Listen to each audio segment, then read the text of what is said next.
Hey guys, welcome to another Toll Home Quick Tip.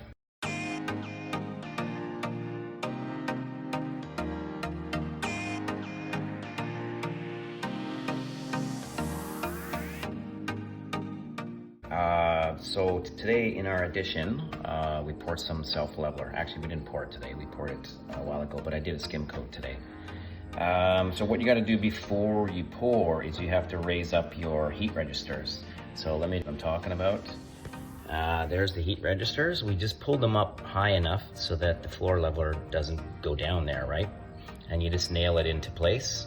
And what I did is around the outside, I just used this removable silicone, which is amazing because it doesn't stick too much, but it just stops all of your mortar from going in the crack in between the metal and the plywood. And so now that I've taken it out, I just have to break the seal, and then I can push this whole thing right down flush. I can show you over here. This one's already done. And then you just re-nail it.